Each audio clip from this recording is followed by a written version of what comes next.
My name is Chelsea Price. I live in St. Louis, Missouri, and I have pulmonary arterial hypertension. Shortly after I had my second son, I noticed that my endurance had decreased. I grew up playing soccer, competitive cheerleading, and I was always very, very active.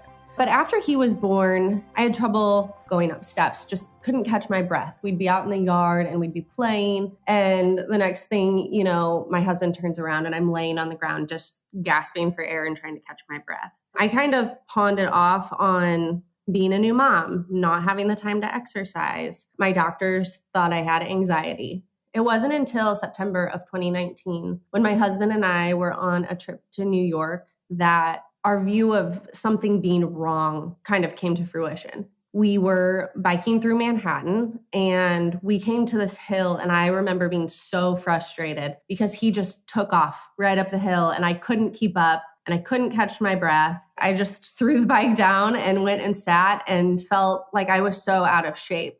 When we returned, I just kind of brushed it all aside. Again, my doctor said I have anxiety. There's nothing else wrong with me. I was 32 years old at the time, and 32-year-olds don't get sick.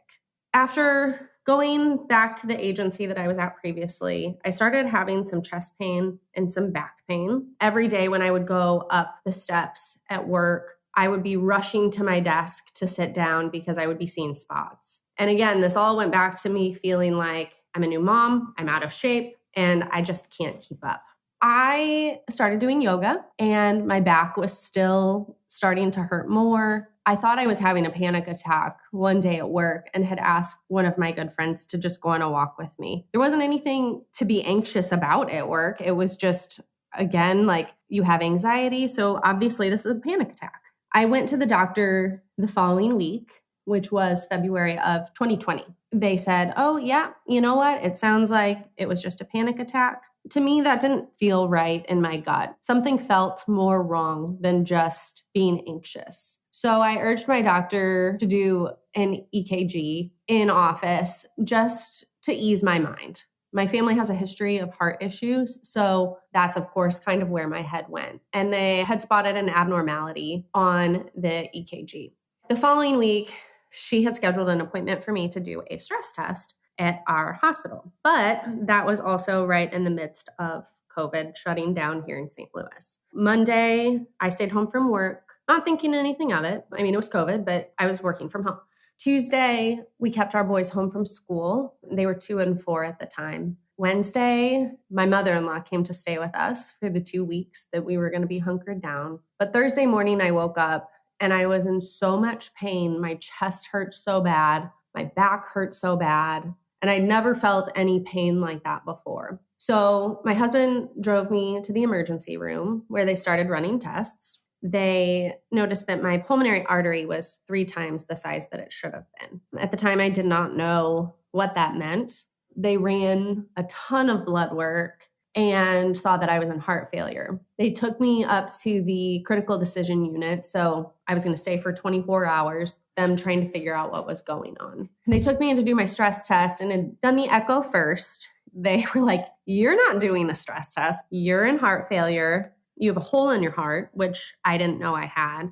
It was about the size of a quarter. So 80% of my blood was just circulating my heart and lungs, and only 20% was going to my body. And then obviously compounded all of that onto having pulmonary arterial hypertension, which was diagnosed the next day during a right heart cath. When I was in the hospital during COVID, it was a very scary time because, one, COVID being a new thing, but also now having this condition that I didn't know much about, but the looks on the doctor's faces were definitely saying that it's something serious. And I was by myself because my husband wasn't able to come back in because of COVID protocols. I had an amazing team that sort of walked me through everything. I was put on oxygen because my oxygen saturation was dropping into the 70s when I was in the hospital, walking just over to the bathroom and back to my bed.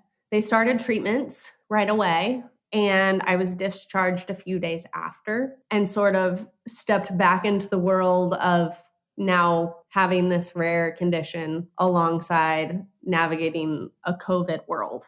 With having a diagnosis, it was something for me to take action forward, which isn't something that happened initially in terms of kind of being an advocate for myself, speaking out about what had happened. I immediately hopped on Instagram because I was so scared, because the doctors tell you don't Google, and of course you do. And then you see all of the stats of things that may or may not happen in terms of life expectancy. And I had 2 little boys at home and a husband that I wanted to see them grow up. And I was so scared that I wasn't going to see that. Sometimes those fears still come up, but at the time it was just, am I going to see them go to kindergarten? Am I going to see them play soccer? Am I going to see them turn into little boys? They were babies at the time. And so having a plan for treatment definitely eased my mind a little bit. But once I was able to get up on the treatments and I started feeling better and I could walk around and I was able to get off the oxygen, there was so much more hope in those moments, knowing, okay, it's going to be a battle and it's going to be hard some days. Some days I'm not going to feel good, but I'm going to be here and I'm going to have a good life and I'm going to be there to see them grow up and to experience everything with them. And that's one thing that just keeps me going on the days that I don't feel good, is that I have these 2 amazing little boys and a husband of 10 years now that we can live a good, happy life, even in the midst of something that's scary, because I've responded well to the treatments. And having gone through it during COVID was scary, but honestly, part of me is happy that it happened when it did, because I was working from home at the time at a place that was extremely understanding of what I was going through. And so when I was starting up on the medications and having some really tough days with symptoms and side effects, I was able to lay in bed and to rest and to recover and to hop online for meetings if I was feeling up to it. And so I'm glad COVID happened when it did. I'm glad I got diagnosed when I did, because I could not imagine trying to go into an office while battling, the initial stages of the disease and getting up on treatments. For the most part, I tend to try to live in the moment. And that's been a blessing with this disease, because I am 100% type A, go, go, go. Things have to be perfect and all of that. And I always wanted everything to be controlled. And I wanted to be in control of everything. And I think the one thing that this disease has shown me is that you can think about what may or may not happen in the future. Most times our minds tend to wander further than things are actually going to go, or at least in my case. So I tend to focus, and actually have for the past almost, 4 years, focused on day to day, doing what I can and focusing on what I can control, taking my medications, eating good, walking when I'm feeling up to it, and things like that.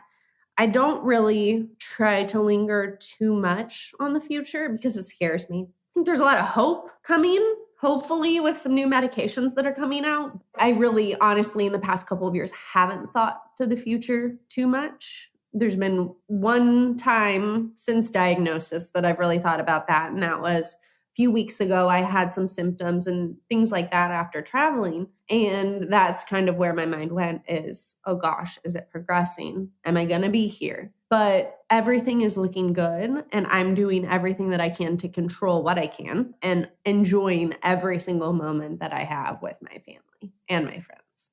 Even before I was diagnosed, we were somewhat involved with church. Just different things in our past that we've been through. We've lost a child. And so getting a diagnosis, I leaned into my church family. I leaned into my faith, because it's not something that we can carry on our own. And so I'm thankful that I have my faith, that I have an amazing church family.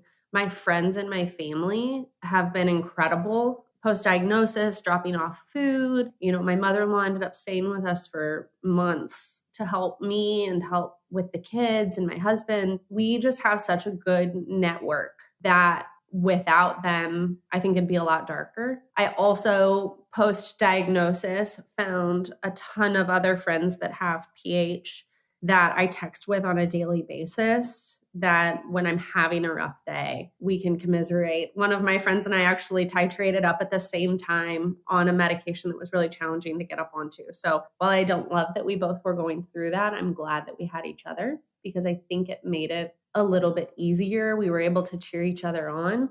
Community is so important, and having those friendships and people that will be around you that may not understand exactly what you're going through, but can see that you're in a moment of need and can step in and help hold you up is so important. Day to day now, I think sometimes I forget how sick I am. I'm able to go play with my kids and cook dinner and play soccer with them, which has always been a huge passion of mine. And that was one of the big goals that I had post-diagnosis and talking to my doctor is I want to be able to be the active mom. I want to be able to go play with my kids because my parents were always out there playing with me, and I don't want to sit on the sidelines. It took some time, and I did have to change my mindset a lot when I couldn't do that initially. And so again, it just goes back to just trying to focus on the day-to-day and enjoying every single moment. And right now, I'm thankful that I have way more good days than challenging days. My name is Chelsea Price, and I'm aware that I am rare.